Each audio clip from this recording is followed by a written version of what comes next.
Hey everybody, remember how a few years ago I did an April Fool's joke about doing StarCraft as the decade anniversary review for the channel? There's a reason I didn't actually review it for the decade anniversary, and that is simply because I am never going to review StarCraft. Because I hate StarCraft. And I don't mean that in the haha DW hates everything kind of way. I mean, I hate this game so much I want it erased from existence. And don't get me wrong, it's not because it's that bad of a game. In fact, as far as real-time strategy games go, StarCraft is a pretty solid one for what it is. In fact, I would say pretty much the same exact thing for all of Blizzard's real-time strategy games now that I think about it. I've never been particularly impressed by their work. They always release very well-polished games, but I just never could get into Warcraft or StarCraft. They always struck me in the same way that Command & Conquer does. They're very limited, so for what they are, they're pretty solid real-time strategy games, but it's just not really what I was looking for in real-time strategy.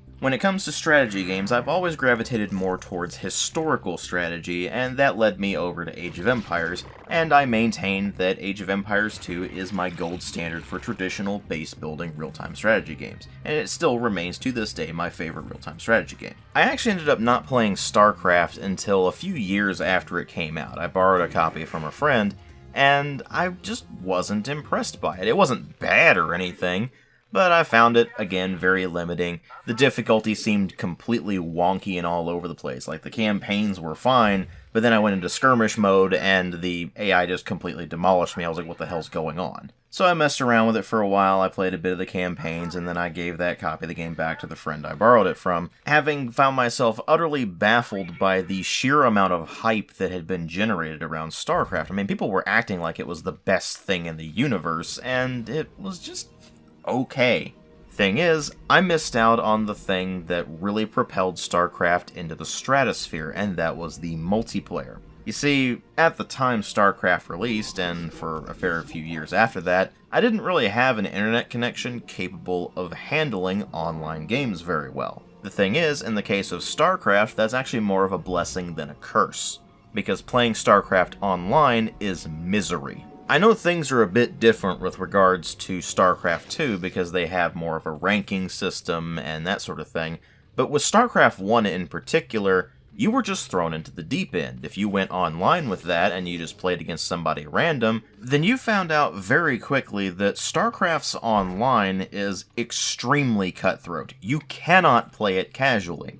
Because if you try to play it casually, you will be completely and utterly demolished. Thus, in order to basically just survive the online, you had to basically play it like an esports player. You had to reduce the game down to basically nothing more than APM, actions per minute. That basically reduced the game down from being an actual strategy game where if you are clever you could think your way out of situations, to have you followed this exact strategy to get this exact resource at this exact time and get these exact units out at this exact time, otherwise you're going to lose. And not only is that very easy to burn yourself out on, but it's also something that is only going to appeal to a fairly specific set of gamers, the people who basically take games way too seriously. In other words, the esports scene. And you know what? For those people, that's fine. But for your average player, somebody who's just looking for some casual fun in a real-time strategy game, you could not get that outside of the campaigns in the original StarCraft. And you know what? For most people, that would be fine. They'll just be like, okay, well, I just won't play StarCraft. There's plenty of other real-time wait. Where are all the real-time strategy games? That is why I hate StarCraft. It's not because StarCraft is in itself a bad game. It's not because I really hate the esports scene. I don't really care one way or the other about the esports scene, to be perfectly honest with you.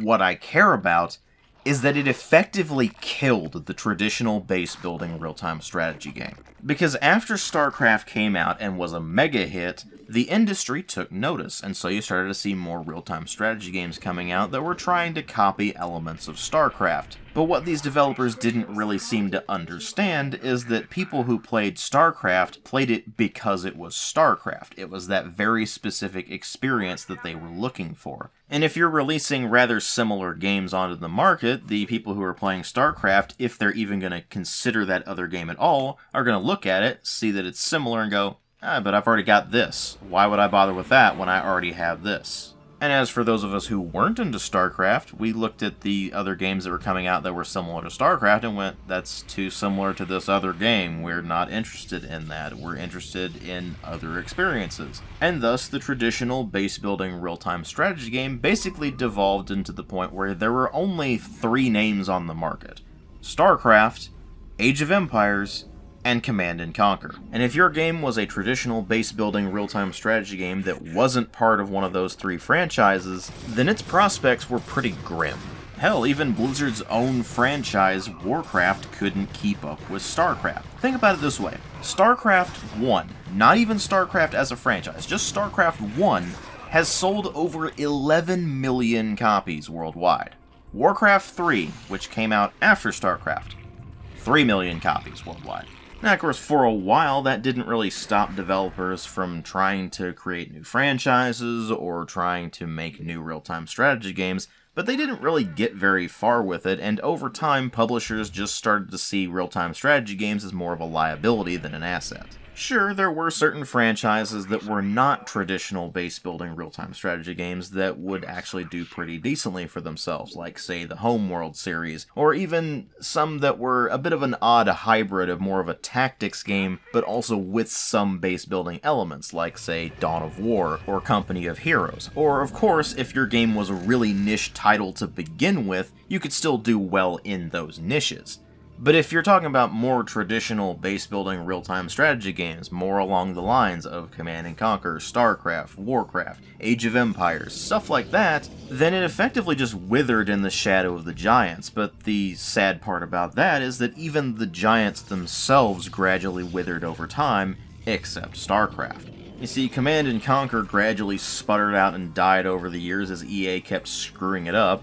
Blizzard took Warcraft off in the MMO direction and haven't looked back since, and the main developer behind the Age of Empires series, Ensemble Studios, would close its doors after releasing Halo Wars due to Microsoft corporate interference as well, although in more recent years Microsoft has started to get its shit together and has gotten the Age of Empires series in a bit of a resurgent period, so that's nice, I guess. But other than that, the real-time strategy genre is basically still stuck in that same rut that StarCraft introduced to the market, where you have the niche games doing okay, but the more traditional fare either just doesn't get made at all, or if it does get made, then the people who are already playing other real-time strategy games just don't pick it up, and the people who aren't playing real-time strategy games look at it, see that it's not being particularly successful, and they just go, well, why would I bother with this when I know that the multiplayer community is going to be dead for it in a matter of maybe months? And before you say, but DW, what about the single player? It's not all about the multiplayer. I know. I almost exclusively play single player in strategy games myself. But the popular perception of real-time strategy games, especially base-building real-time strategy games in the traditional sense, has been completely dominated by that multiplayer side of things for over 20 years at this point. And that is entirely because of StarCraft. Sure, other real-time strategy games have multiplayer components, and some of those are quite successful, but think about it this way. When I say base-building real-time strategy game, the very first thing that is going to pop into your mind is going to be StarCraft. And the first thing you're going to be thinking about in terms of StarCraft is not going to be its campaigns, it's not going to be its story, it's not even going to be skirmish mode. It is going to be the multiplayer component, and more specifically, the image that is going to be conjured in your mind is going to be of a bunch of pro gamers huddled around a tournament area, feverishly clicking the mouse because they have to keep their APM up no matter what that means. That image is going to be of a game that you cannot simply play casually and have fun with. It's something that you have to play it very seriously, otherwise you just get completely curb stomped. And if that is your only perception of what a real-time strategy game is, then of course it's going to poison the well for the entire genre. You're going to end up with the people who play StarCraft religiously sticking with StarCraft, The people who played it seriously but got tired of it going to other games and playing those way too seriously as well, ultimately ruining them. And then you'll also have the casual observers who look at StarCraft, think that the playstyle is completely insane and don't want anything to do with it, and when somebody recommends another real-time strategy game, they'll think about StarCraft, think it's insane, and go, no, I'm good, thanks. And that is ultimately why I hate StarCraft so much. It's not because it's a bad or terrible game in and of itself. It's what it did to the genre. That is something I will never forgive, nor can I get past it simply to do a review on, say, StarCraft 1, which is the only StarCraft game I own, and the only one I will ever own. I do not care what StarCraft 2 brings to the table. I don't care what its campaigns are like. I don't care if its skirmish mode is improved. I don't care if its multiplayer is better. It doesn't matter. Because at this point, at absolute best, playing StarCraft just puts me in a bad mood. In fact, it was a bit of a struggle to get the footage for this particular video, because I was having to force myself to play enough of the game to get enough gameplay footage to where I could actually use it for the video.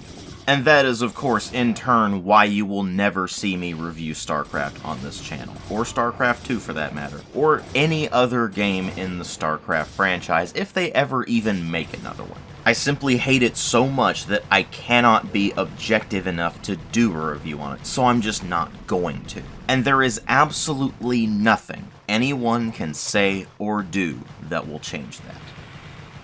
Thanks for watching.